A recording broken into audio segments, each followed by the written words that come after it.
And now, the show that bridges the gap between faith and business. Welcome to Bottom Line Faith. On today's show, Ray sits down with David Green, CEO and founder of Hobby Lobby. Whatever your hands finds to do the very best at what that is. And in that obedience, I think God will promote you. Man's not the one that promotes us. It's God that promotes us. But He promotes us in a position of obedience, and that is that we should do what we do as unto the Lord the very best we can. And I think that's how we find our final destination and where God would have us to be. Well, hey, gang, this is Ray Hilbert, your host here at Bottom Line Faith. And this is a really, really special episode of the Bottom Line Faith program. Recently, we had the chance to travel to Oklahoma City and sit down with Mr. David Green, the founder and CEO of Hobby Lobby. David is one of the most successful and godly businessmen our country has ever seen. And he was so kind and so gracious that he gave us a full hour of his time. And so because of the length and the quality of the conversation, we have split this interview with David Green into two parts. And so we're excited to present to you part one of our recent conversation with David Green. Well, hello, everyone. This is Ray Hilbert. I am your host here at Bottom Line Faith. I am absolutely thrilled to be in a wonderful place in Oklahoma City in the headquarters of Hobby Lobby, and we are speaking today with David Green, who is the founder and CEO here at Hobby Lobby. David, welcome to Bottom Line Faith. Well, thank you. It's good to be with you today. I just want to go ahead and put right out on the table that you recently released a book, you and Bill High. Why don't you take just a moment and tell us about the book, because that's going to be the foundation for a lot of what we talk about here on the program. Well, the book's titled Giving It All Away and Getting It All Back Again. And so the book is primarily wanting to talk about generosity and mainly legacy, family legacy, and how that it is so important for us to live our life thinking about our legacy. Did you ever imagine that you'd write a book? No, to be honest, I haven't. Bill, thank God for Bill, who came alongside me and helped me write this book. We talked many, many hours. I've been working with Bill for about 15 years, so he knows the family, he knows myself, and I thank God for him and the help that he's given me on the book. Now, we're going to get into some of the details and such that are in the book, but I actually read the entire book in one day on Christmas Day. The Lord woke me up about 4 a.m, and I just started reading. I had gotten the book a couple of days earlier, and I said, I'm just going to read it, and I couldn't put it down. It was absolutely incredible. Well, thank you. It was a labor of love, and here again, I'm thankful for someone that came alongside and was able to put the book together the way that he did. So, David, let's kind of go back to the beginning. Let's talk a little bit, and you do share these things in the book, but tell us a little bit about your family life growing up, about your parents, and you were really left with an amazing heritage.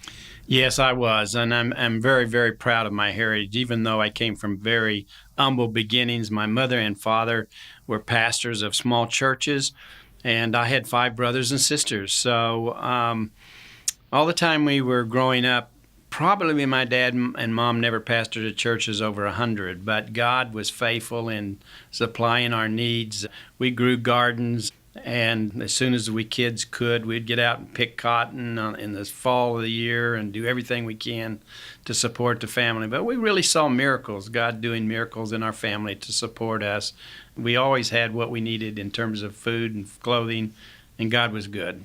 Well, in the book, you share examples, or at least stories, when groceries and food would anonymously show up. Exactly. I wish my mom and dad had written a book, because they could, about God's provisions and the miracles that we saw in our family. My mother and dad were such great examples for us in their giving and their generosity. They were great tithe payers. They believed that they should pay tithe. And back in the 40s, a lot of the members of the churches would pay their tithe in terms of vegetables, things out of their gardens and things of this nature.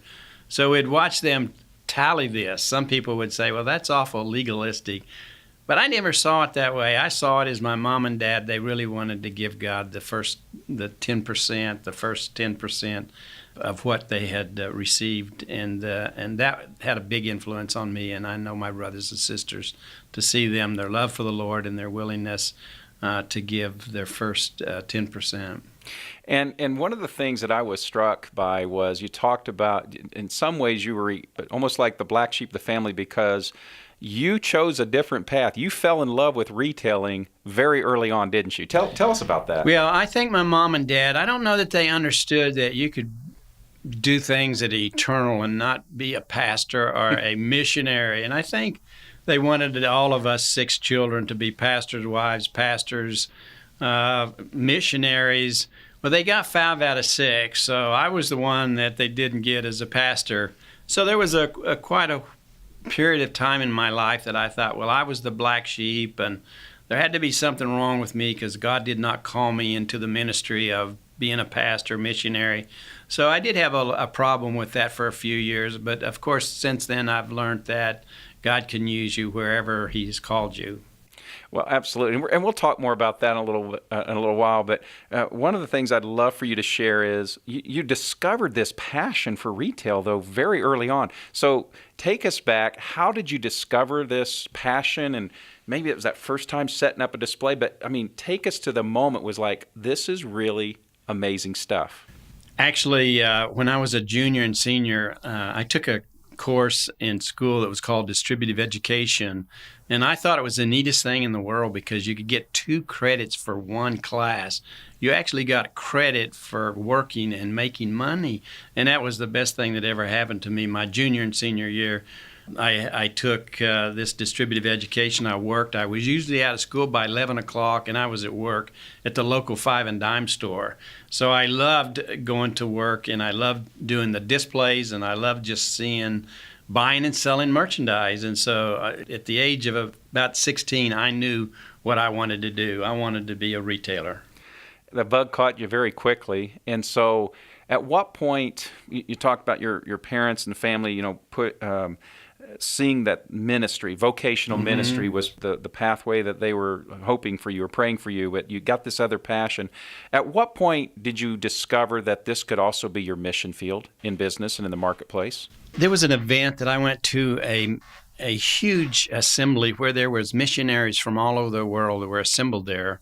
And I remember them taking up an offering for literature, for these missionaries to have literature of the gospel that they could use in their countries. And I don't know what I gave on that particular moment, but at the time that I was flying home on an airplane, I knew God was saying to me, you need to give $30,000. And we were a very, very small company. And I said, how in the world? We can't give $30,000. I knew that didn't come from me. But we talked, and I talked to my wife, Barbara, and she said, I thank God, and I know God is asking us to give $30,000. So why don't we write 4 checks, $7,500 apiece, 4 months, post date them and send them in and give the $30,000. Well, what happened, I found out that those things were post dated on when 4 missionaries stayed over after this assembly, and they were praying because they didn't really have enough money for all of these to have the gospel. And I got a call, and the call said, this happened. And I knew that God had spoken to me, and so it was that time and moment I knew that God could use a merchant and that I was in God's will and what I was doing. A moment of faith on an airplane ride set in course a trajectory of life that you continue to this day. Would that be fair to say? Exactly. I know that I am called to be a retailer, and I know that God also anoints me the same as He anoints a pastor. And I think He anoints all of us in whatever field that He has given us. He has given me this field of retail, and I know that God anoints me in what I do, as He does all of us, I think, in whatever He asks us to do. And I love that, David. That's beautiful. So success for our program here at Bottom Line Faith is if one listener who is discouraged, perhaps wondering what that next thing is that God has for them, or maybe God's put on their hearts a vision for business or what have you, and they, for whatever reason, they haven't stepped into that. What advice would you have for a business leader right now, perhaps a business owner or a CEO, who's questioning whether or not what they do can count for the kingdom? What encouragement or advice would you have to say for them? I feel like that God has given us all a purpose in our life. And I think as I would advise my grandchildren and soon-to-be great-grandchildren, my advice is always be a scripture that's found that says, whatever your hands finds to do, do the very best at what that is. And in that obedience, I think if that's not your end goal, God will promote you. Man's not the one that promotes us. It's God that promotes us. But he promotes us in a position of obedience, and that is that we should do what we do as unto the Lord, the very best we can, but also as unto the Lord. And I think that's how we find our final destination and where God would have us to be. And so in business and in the marketplace, there's some uniqueness to that platform. We get to talk to customers and vendors and maybe even competitors that maybe we wouldn't inside a traditional ministry. What would you say about that? Yes, I think that God gives us, I think all of us, no matter where we are, he gives us particular opportunities to be witnesses for him. And in our case, I feel like a lot of what we do is not just the customers, but our employees, is to serve the Lord and let them know that that's what's really important. You know, on every Easter Sunday and every Christmas Day, we have full-page ads in every single paper that we have, and that's one of the ways we witness, is to say, here's who we are. We're Hobby Lobby, or we're a retailer, but what's really important is on this day is when our Savior was born, or this is the day that the resurrection of our Lord. And so there's so many different ways that we find that in business that we can witness to our employees as well as to our customers about what's really important of what we do. Oh, fantastic. And David, you talked in the book about nostalgia, about back in the early days. So take us all the way back to the very beginning. Why and how did you start the company, and help us understand those early days? What was it like? Well, actually, the earliest days was in a 5 and dime when I was in a junior and senior year. And that's, of course, when I really think God showed me what I was going to do. And by the way, that's where I met my wife. In that 5 and dime, I tell people I met my $1 million baby in a 5 and 10 cent store. So that's where we started life, was working. We got married right after I got out of high school, and began to work for a company called TG&Y, which was a blessing to have that company, and it was doing very, very well. But I guess like a lot of individuals, they want to do something on their own. And so in 1970, Barbara and I borrowed $600 from the bank to start manufacturing some little frames in our garage. And so that's where it began. I tell people the first 5 years, Barbara worked for no pay at all. And my two sons were 7 and 9, and they would glue these frames together for 7 cents a piece. And so it all got started with a borrowing of $600. It took all of our salary for our livelihood. We had 3 children at the time, and so we had to borrow the $600 to get the company started.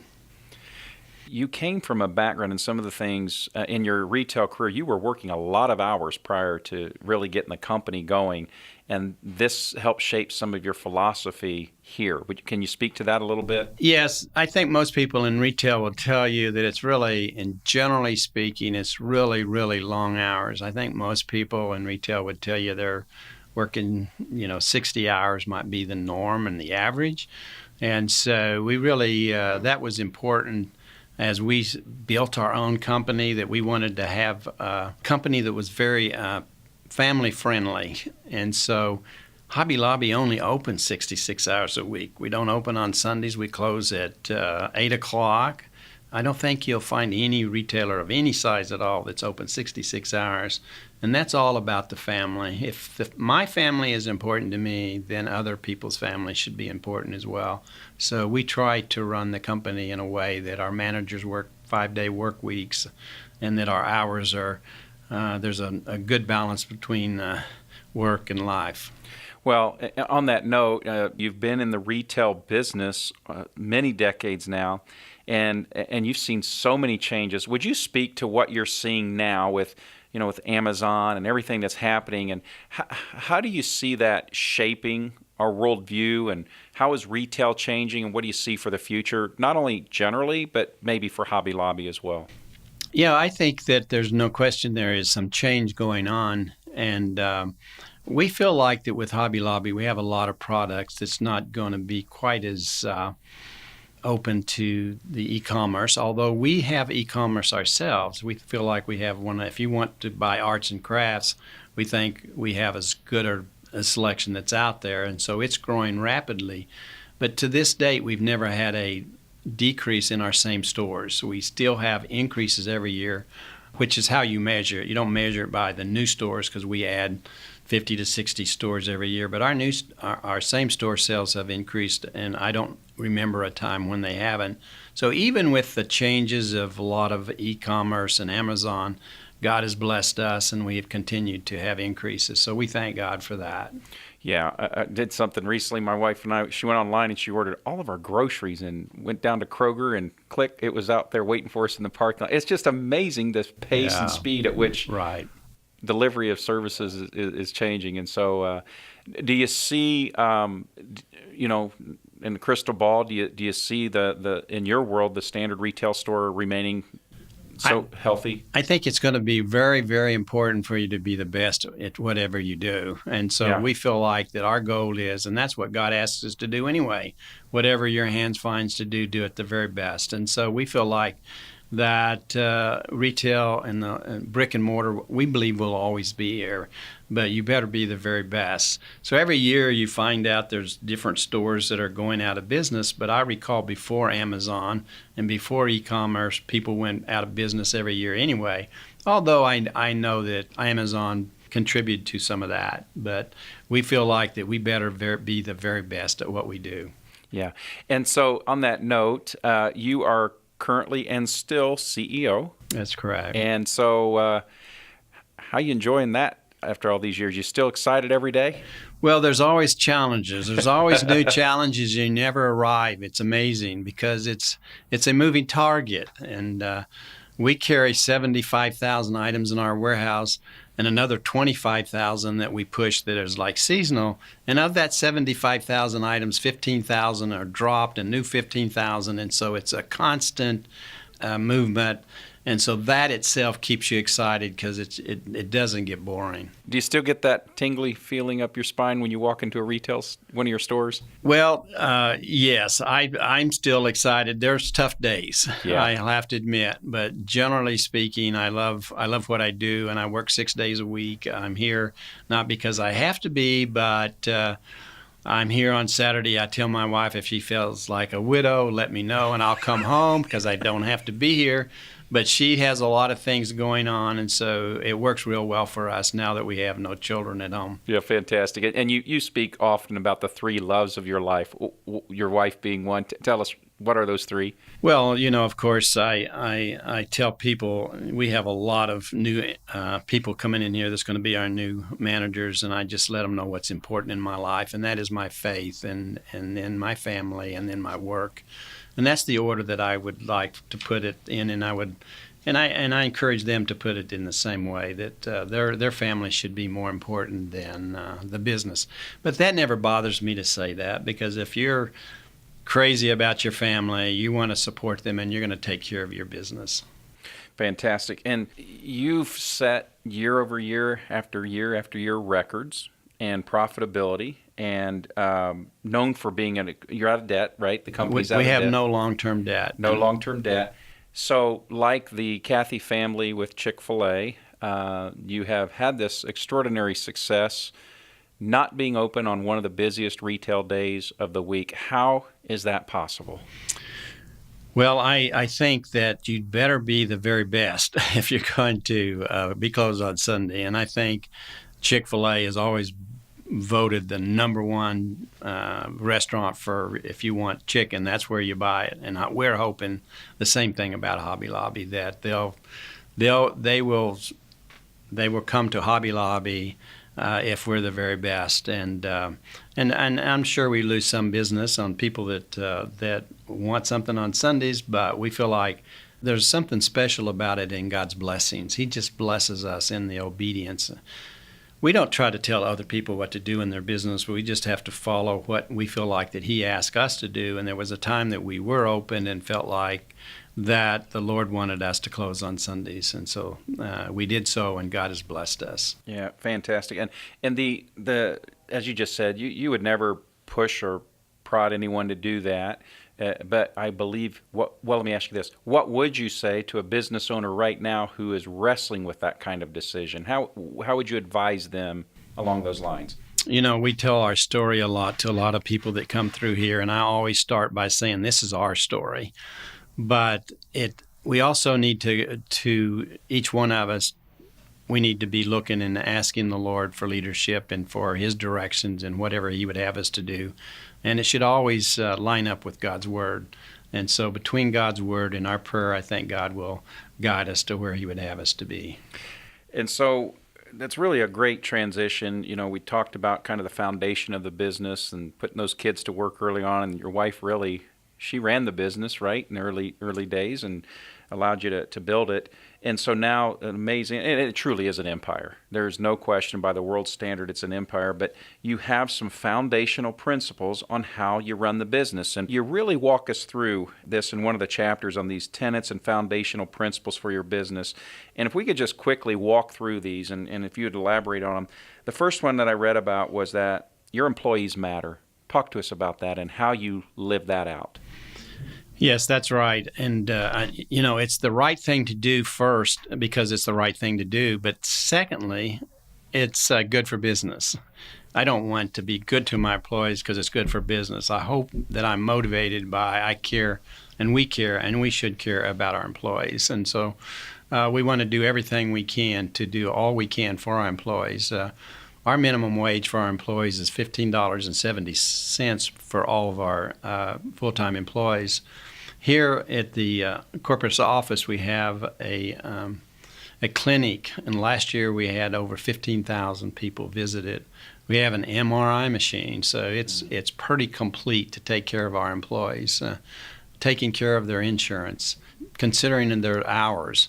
So we hope that our heart is for our employees. And I think that's very important in what we do. What have you seen as the result in terms of retention versus turnover? What do you see versus industry standards as a result of these practices? Well, I know that Hobby Lobby is very profitable. So at the bottom line, something's working. And so we are very profitable, more so than our competitors, more so than most retailers. And so we feel like that doing the right thing for the right reason is important, but it also, we believe, it pays dividends.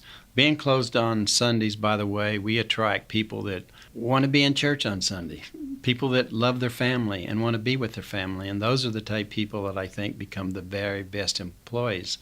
I don't think we really understood the value of what we were doing when we were closing on Sunday. The busiest day per hour was Sunday. But we closed because we knew that's where God wanted us to go. But we really, really didn't realize the value of the people we would attract because of being closed on Sunday. It just had a trickle-down effect, didn't it? Exactly. All the way through. Sometimes we don't always have these plans, but God knows. Yeah, exactly. Follow His principles, and He promises to keep His end of the bargain.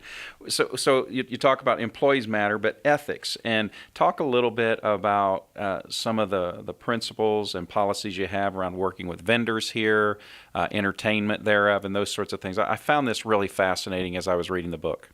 Well, I think a lot of times we have to remember that I think God tests us, and so we just want to find ourselves faithful, and so sometimes there are opportunities out there. I recall a time when we needed the money really, really bad that we could come back from Colorado and we could bring alcohol back. With the numbers was about $300,000 a year that we could earn by bringing alcohol back on backhauls on our trucks. But those type things we find never end in terms of things that can happen that we should pass the test. And there was another occasion where that we had a store that I had 10 years left on my lease. I had 15 years on it, and after 5 years, the neighborhood had deteriorated in such a way I had to close or my people would be in harm's way. And we had a wholesale liquor company that would come in and take me out of the lease. And the lease was $600,000 a year, and I had 10 years left on it. And we passed on that. And it just so happened that we paid that $600,000 for those 10 years. It was sitting there, and we paid that. But I would make the same decision today, knowing that we would never had someone come along and would take us out of that lease. So those are the things I think that God, when we pass those tests, I think that's when He really blesses us. is when we pass those tests, and hopefully we will do that in the future. Well, I'm going to play skeptic just for a moment. You know, someone might, I'm sure you've heard that, oh, it's easy to make those kind of decisions once you're successful and have the funding and those sorts of things. But as we've learned here today, it began way back on that probably even before, but that airplane ride when you listened to God's voice, that was $30,000 you didn't have. Exactly. But it set in motion the entire trajectory of your business. You know, I've looked back on that and I said, maybe God says, if I will give when I don't have, then I will give when I do have. And so it might have been that kind of a test, that if this guy will do what I ask him, he doesn't have it, then he'll do it when he has it. So hopefully that was important for our future. Yeah, that biblical principle about when we're faithful with the little things, He will entrust much more. And so very, very exciting. So one of the things that and this is related to... Well, folks, that concludes part one of our conversation with David Green. We really trust that you've been blessed and encouraged. We want to invite you to come back for part two in the next episode of Bottom Line Faith.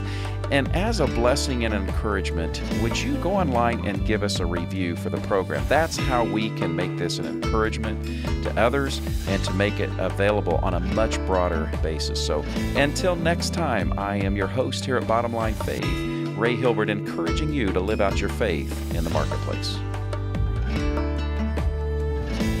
Bottom Line Faith is brought to you by Truth at Work. If you'd like to hear about new episodes or listen to past episodes, visit us online at bottomlinefaith.org. You can also subscribe to the show through Google Play and iTunes.